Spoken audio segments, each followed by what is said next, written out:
বছরখানেক আগে বাংলাদেশ জাতীয়তাবাদী দল বিএনপি বলেছিল কোনো রাজনৈতিক দল নিষিদ্ধ করা তারা সমর্থন করে না।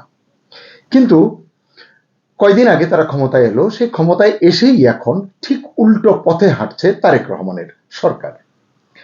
আওয়ামী লীগের উপর অন্তর্বর্তী সরকারের দেওয়া নিষেধাজ্ঞা শুধু এখন তারা বহালই রাখছে না বা বহালই থাকছে না, এবার সেটাকে আইনে পরিণত করে শাস্তির ফাঁদও বসাচ্ছে বিএনপি। তাই সবার মনেই প্রশ্ন এখন, তাহলে কি বদলে গেছে খেলা, কিংবা ভেঙে গেছে কোনো গোপন ডিল? আসসালামু আলাইকুম, স্বাগত লিস্ট নিউজে। সম্মানিত দর্শক, ঘটনাটা আসলে গুরুত্বপূর্ণ। অন্তর্বর্তী সরকারের সময় সন্ত্রাস বিরোধী অধ্যাদেশ ব্যবহার করে আওয়ামী লীগের সব ধরনের কার্যক্রম নিষিদ্ধ করে দেওয়া হয়েছিল। মিছিল, সভা সমাবেশ, এমনকি দলীয় কার্যালয় খোলা, সবকিছু নিষিদ্ধ করা হয়েছিল। কিন্তু তখন একটা বড় প্রশ্ন ছিল, নিষেধাজ্ঞা মানা না হলে যথাযথভাবে শাস্তিটা কি হবে? কারণ অধ্যাদেশের শাস্তির বিষয়টি পরিষ্কারভাবে উল্লেখ ছিল না। এখন আসল টার্নটা এখানেই। তারেক রহমানের নেতৃত্বে বিএনপি সরকার সেই অধ্যাদেশকে, ইউনূস সরকারের করা অধ্যাদেশকে আইনে পরিণত করতে যাচ্ছে। শুধু আইনে পরিণত করছে বিষয়টি এমন নয়, এতে শাস্তির বিধানও যুক্ত করার পরিকল্পনা চলছে, চিন্তা ভাবনা চলছে। অবশ্য কি ধরনের সাজার বিধান যুক্ত করা হবে এ বিষয়ে এখনো পর্যন্ত সুস্পষ্ট কিছু জানা যায়নি। তবে বিএনপির সঙ্গে সংশ্লিষ্ট একটি সূত্র জানিয়েছে, নিষিদ্ধ সংগঠনের জন্য আইনের 16 ধারায় যেসব সাজার বিধান রয়েছে সেগুলি প্রযোজ্য হবে কার্যক্রম নিষিদ্ধ সংগঠনের জন্য। তাহলে এর মানে কি দাঁড়াচ্ছে? এখন যদি আওয়ামী লীগ নিষেধাজ্ঞা অমান্য করে, তাহলে সরাসরি কারাদণ্ডের মুখে পড়তে পারেন এই দলের নেতাকর্মীরা, তাই তো? এখানেই সবচেয়ে বড় প্রশ্নটা উঠে আসছে। যেই বিএনপি আগে বলেছিল রাজনৈতিক দল নিষিদ্ধ করা উচিত নয়, জনগণই সিদ্ধান্ত নেবে, সেই বিএনপি এখন ক্ষমতায় এসে, এবং যেই ক্ষমতায় আসার পেছনে কার্যক্রম নিষিদ্ধ আওয়ামী লীগের অনেক নীরব সমর্থন, অনেক গোপন ভোট অনেক কাজে লেগেছে, এটি বিএনপির অনেক নেতাও স্বীকার করেন। আওয়ামী লীগের তরফ থেকে তো এটি এখন প্রকাশ্যেই বলা হচ্ছে। তাহলে সেই বিএনপি ক্ষমতায় এসে এখন তাদের কার্যক্রম নিষিদ্ধ করাকে কেন শক্তিশালী করছে, এটি একটি বড় প্রশ্ন।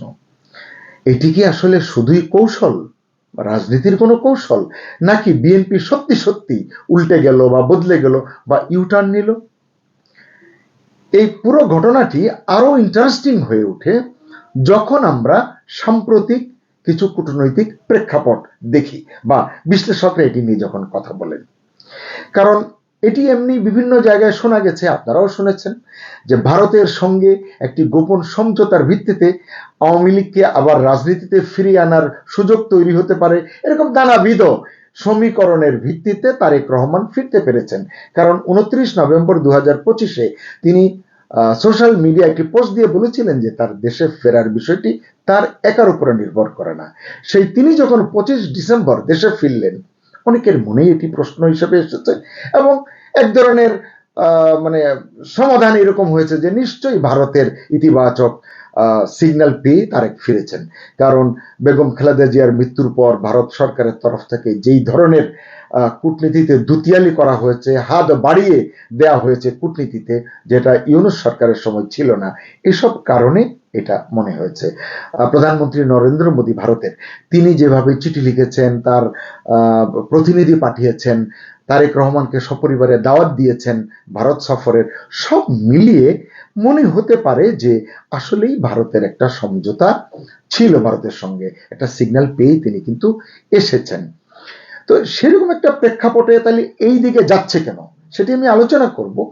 আসলে ওই সময়টা আমরা আরো দেখেছি যে নির্বাচনের পরপরই আমরা কি দেখেছি, বিভিন্ন জায়গায় আওয়ামী লীগের কয়েকটি অফিস কার্যালয় খুলেছে, আমরা দেখেছি। এখানে সেখানে দুইটা ছোট ছোট মিছিলও হয়েছে। এইগুলো আসলে এক ধরনের ইঙ্গিত দিচ্ছিল। ঠিক এরকম একটি প্রেক্ষাপটে বিএনপি সরকার, তারেক রহমানের নেতৃত্বাধীন বিএনপি সরকার এমন একটি কঠোর সিদ্ধান্তের দিকে যাচ্ছে? কেন যাচ্ছে? এই কারণেই প্রশ্ন আসলে করছেন অনেকে, যে তাহলে কি সেই গোপন ডিল, গোপন মানে ওই যে অনেকেই আমরা মনে করেছি, কিন্তু এর তো কাগজে কলমে কোনো প্রমাণ নেই যে ভারতের সঙ্গে সমঝোতা হয়েছে না আমেরিকার সঙ্গে সমঝোতা হয়েছে। শোনা যায় ভারত আসলে সমঝোতার জায়গাটিতে মার্কিন যুক্তরাষ্ট্র দ্বারা প্রভাবিত হয়েছে, অথবা ভারত মার্কিন যুক্তরাষ্ট্রকে সুপারিশ করেছে, তার ভিত্তিতে আসলে এই সমীকরণটি তৈরি হয়েছে। সুনির্দিষ্ট করে বলবার কোনো কারণ নেই যে আমেরিকা চেয়েছে বলে এসেছে বা ভারত চেয়েছে বলে এসেছে। এখানে নানান ধরনের তর্ক আছে, নানান ধরনের যুক্তি কিন্তু আছে।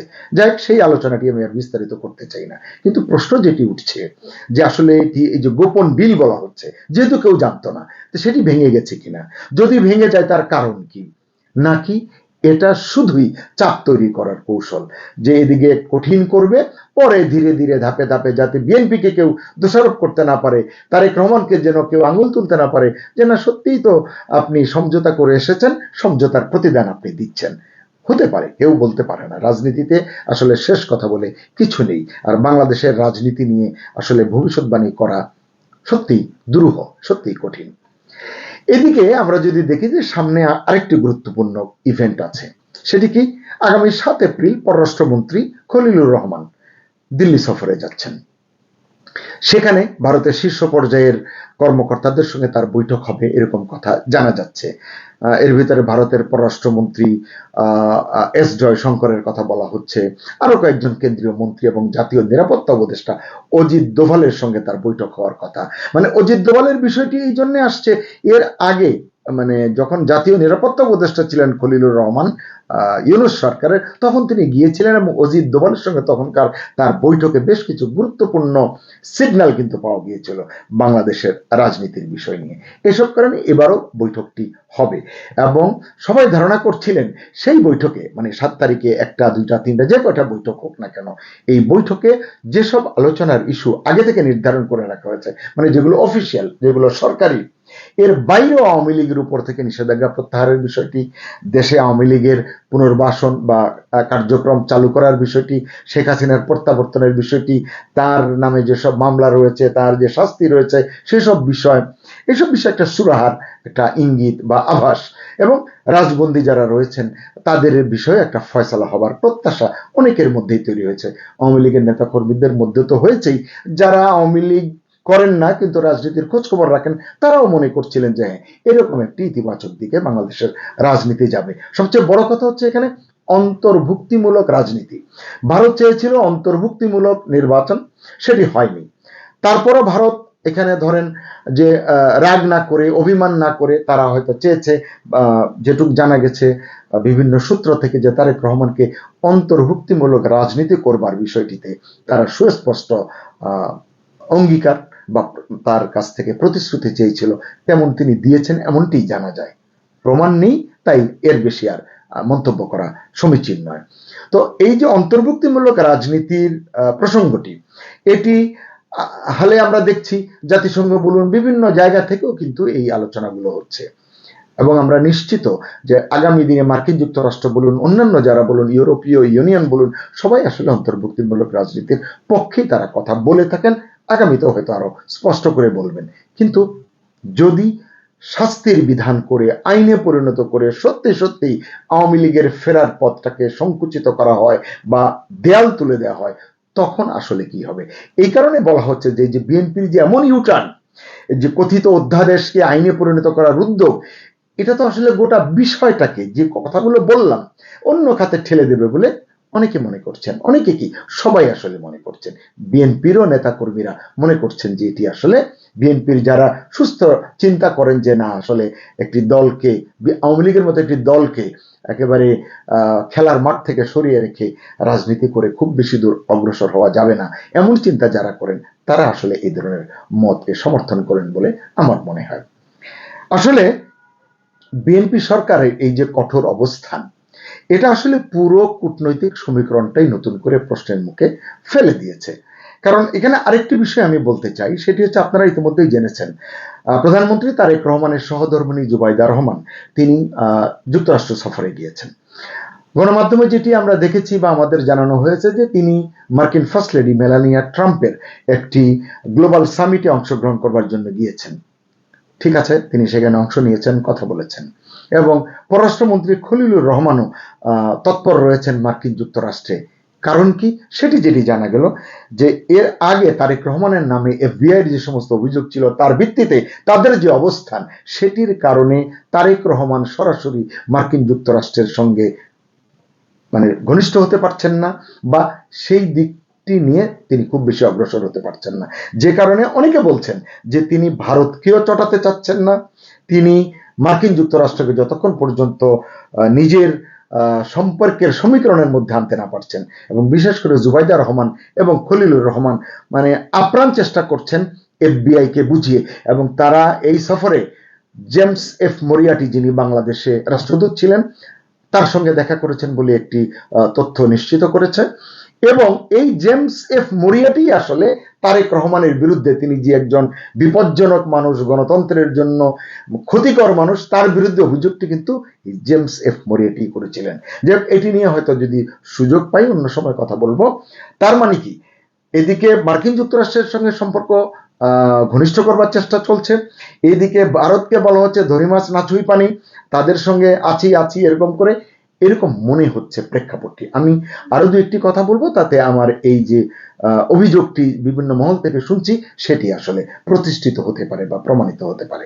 সেটি কিরকম, যে তারেক রহমানের নেতৃত্বে বিএনপি সরকার গঠনের পর থেকে, ওই যেটা শুরুতে বললাম যে দৃশ্যত সকলেই মনে করছিল যে সরকারের তরফ থেকেও তারা ভারতের সঙ্গে একটা সুন্দর সম্পর্ক প্রতিষ্ঠা করতে চায়, যেহেতু সমঝোতার কথা এসছে, যেটা ইউনূসের অন্তর্বর্তী সরকারের সময় তলানিতে টেকেছিল।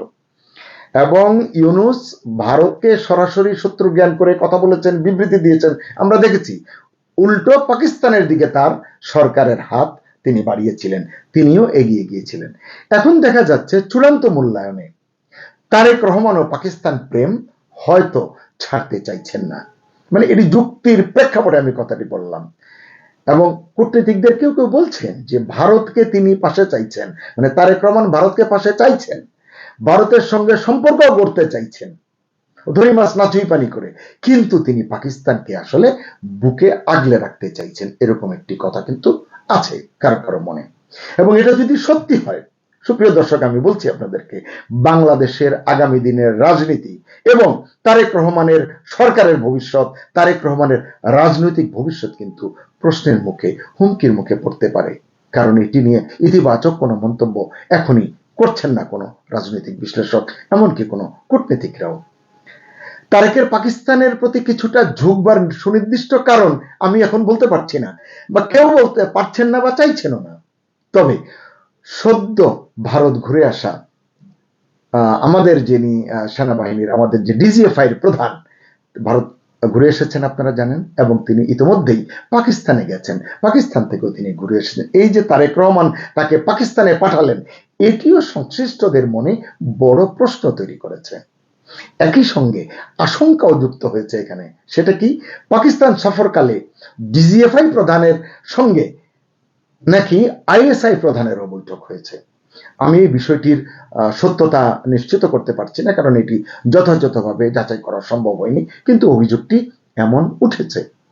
এমন প্রেক্ষাপটে আওয়ামী লীগের কার্যক্রম নিষিদ্ধের অধ্যাদেশ যদি আইনে পরিণত করার বিষয়টি শেষ পর্যন্ত হয়, এটি কি ফলাফল নিয়ে আসবে তা দেখার জন্য হয়তো খুব বেশি দিন অপেক্ষা করতে হবে না। উদ্ভূত পরিস্থিতিতে সব মিলিয়ে একটাই প্রশ্ন, সরকার যা করতে যাচ্ছে, বিএনপি সরকার, তারেক রহমানের সরকার যা করতে চলেছে, তা কি শুধু আইনগত প্রক্রিয়া, নাকি রাজনৈতিকভাবে আওয়ামী লীগকে চূড়ান্তভাবে কোণঠাসা করার কৌশল?